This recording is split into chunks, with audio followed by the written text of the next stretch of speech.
वीरं विशालनयनं रत्तुपलकोमलसमपायं तिविहीनपर्णम्यूढं शीलगुणाढं निशामेह इडमो हरिहन्ताडं इडमो सिद्धाडं इडमो आयरीयाडं इडमो वज्रायाडं इडमो लोये सौसाहूडं। जय बोलो अनंतानंद सिद्ध परमेष्ठी भगवान की, आचार्य भगवान कुंद कुंद स्वामी की, आचार्य गुरु श्री राग सागर जी महामुनि राज की।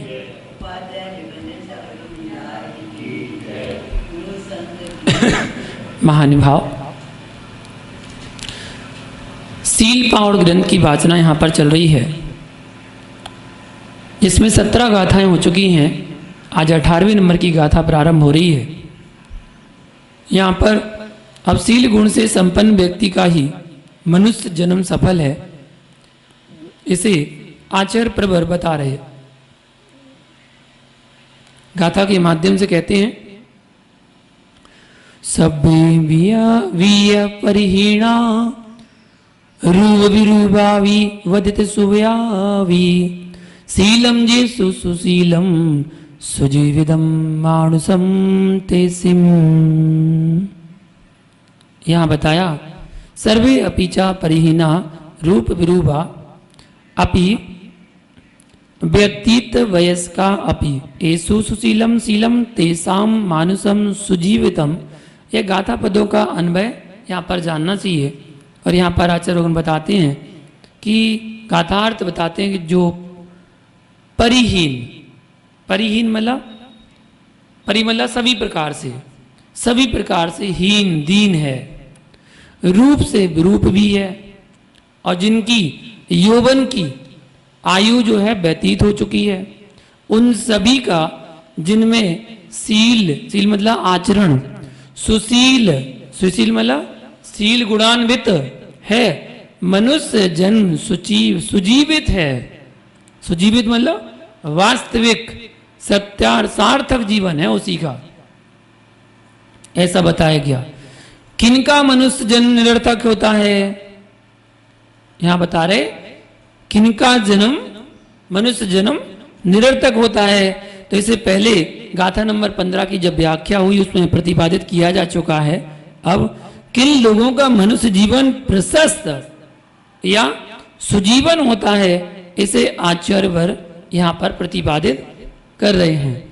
क्या कह रहे हैं, सर्पे अपीचा परिहीना रूप विरूपा अपि व्यतीत सुवयस्का अपि। मतलब जो कोई भी परिहीन है, अर्थात पूर्वोक्त श्री लावण्य कांति आदि से अथवा जाति कुल आदि की दृष्टि से हीन माने जाते हैं, तथा जो रूप से विरूप हैं, कुरूपता को प्राप्त हैं, तथा जो अपनी वय व्यतीत कर चुके हैं, जवानी व्यतीत कर चुके हैं, अर्थात जिनकी अच्छी यौवन आयु व्यतीत या नष्ट हो चुकी है, ऐसे जराग्रस्त व यौवन रहित जो भी हैं, वे सभी उनका क्या होता है, यही बताया जा रहा है। तेसाम मानुषम सुजीवितम, उन पूर्वोक्त परिहीन व विगत यौवन लोगों का ही मनुष्य जीवन सुजीवन होता है, अर्थात वही समीचीन प्रशस्त सार्थक व सफल होता है। यह अर्थ यहाँ पर इस पंक्ति का बताया गया। क्या सभी परिहीन यौवन रहित का जीवन सुजीवन होता है? नहीं। तब फिर कैसे लोगों का होता है? तो बता रहे हैं, एसु शीलम सुशीलम, जिनका शील या आचरण सुशील होता है, शील गुण से युक्त होता है, जो शील गुण विषय विरक्ति आदि से संपन्न होते हैं, उन सभी परिहीनों कुरूपों व यौवन रहितों का मनुष्य जन्म प्रशस्त या सुजन्म होता है, अन्य शील गुण रहित लोगों का नहीं, यह इसका अभिप्राय है। यह कुछ विस्तार से कथनीय है। इस अनंतानंत जीवों के लोक में जितने भी संसारी जीव हैं वे सभी परिहीन ही हैं, वे कर्मबद्ध होते हैं, इसलिए उनके ज्ञान, दर्शन, सुख, वीर आदि गुणों की अपरिपूर्णता ही रहती है। जो कर्म निर्मुक्त शुद्धात्मा होते हैं वे ही अनंत ज्ञान आदि से संपन्न होते हैं और वे ही परिपूर्ण माने जाते हैं। उक्त सारा कथन व्यवहार नय पर आश्रित है, यह समझना चाहिए। किंतु शुद्ध निश्चय नय से संसारी आत्मा भी परिपूर्ण शुद्ध स्वभाव वाली होती है। जैसा कि वृद्ध नए चक्र ग्रंथ गाथा 190 और 114 में कहा गया है। क्या कहा कि जो कर्मों के मध्यगत अर्थात कर्म लिप्त जीव को सिद्धों के समान शुद्ध रूप में ग्रहण करता है उसे कर्मोपाधि निरपेक्ष शुद्ध द्रव्यार्थिक नय कहते हैं। शुद्ध द्रव्यार्थिक नय से सभी जीव शुद्ध ही तो हैं। और क्या कहा, द्रव्य व भाव कर्मों से रहित जीव का जो शुद्ध स्वभाव है उसे शुद्ध ज्ञानियों ने शुद्ध निश्चय नय से जीव का स्वभाव कहा है। वृद्ध संग्रह गाथा 13 में भी कहा गया है। क्या, सभ्य शुद्धाहु शुद्धण्या, शुद्ध नय से सभी जीव कैसे हैं, शुद्ध ही हैं। यहां यह विशेष कथनीय है, यद्यपि शुद्ध निश्चय नय से संसारी जीवों के सभी गुणों का सद्भाव है, तथापि उनकी स्थिति अव्यक्त रूप से या शक्ति रूप से होती है, व्यक्त रूप से नहीं।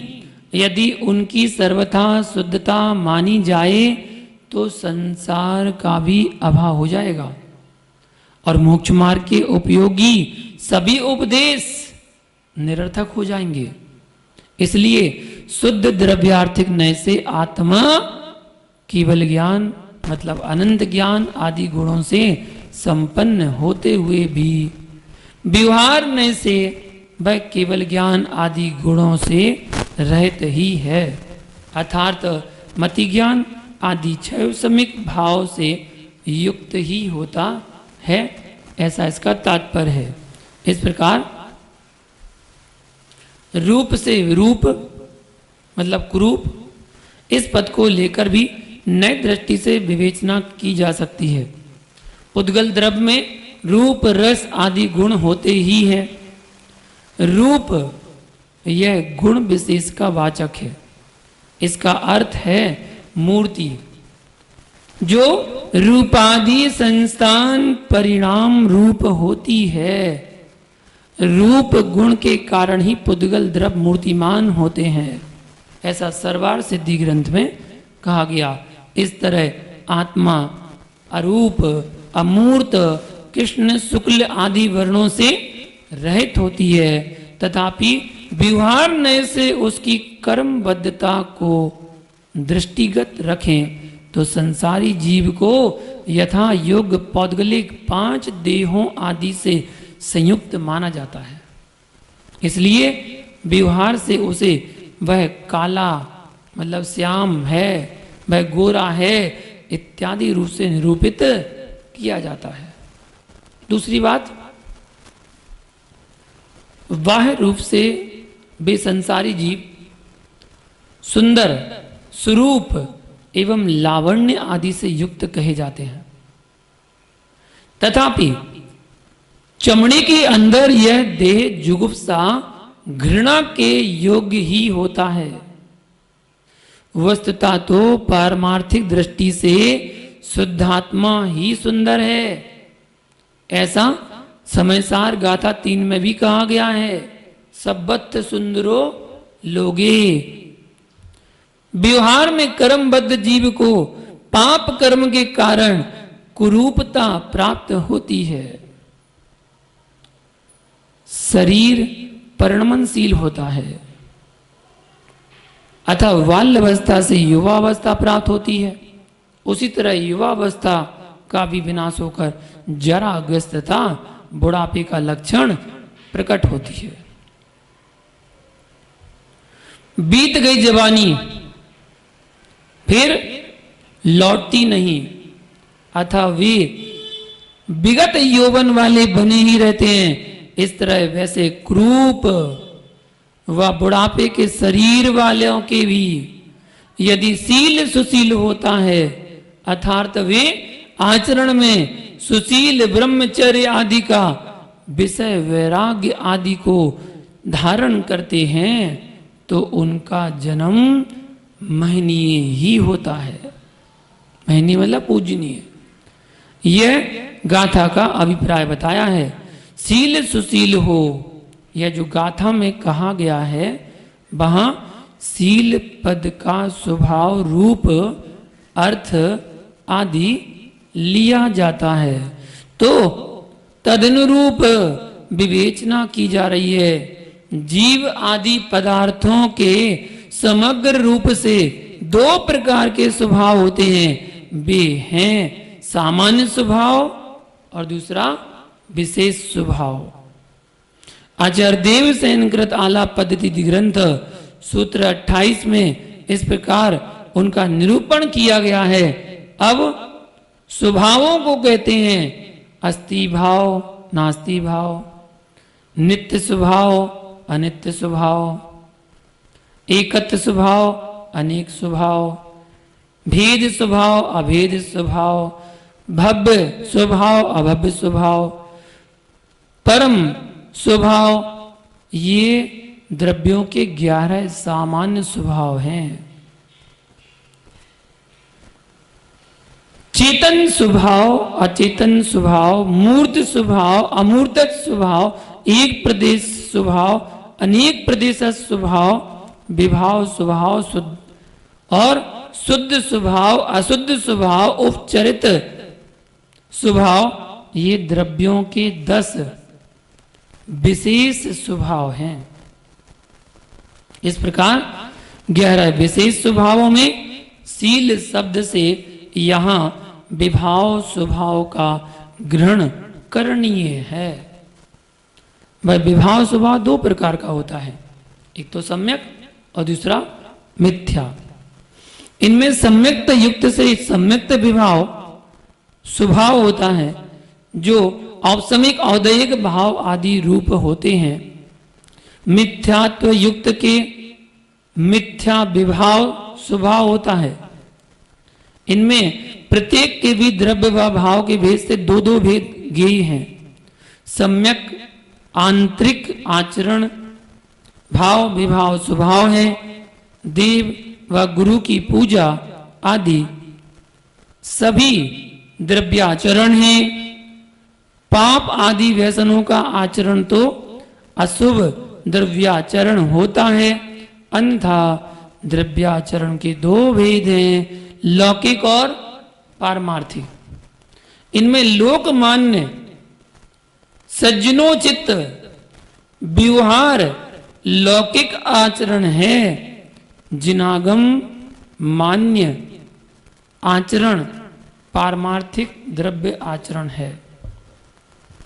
इस प्रकार जिनके सर्वविधशील आचरण सुशील रूप से परिचित होते हैं, उनके जीवन को सुजीवन कहा जा सकता है। इसका तात्पर्य हुआ। अगली गाथा 19वें नंबर की गाथा है, जिसको कल जानेंगे।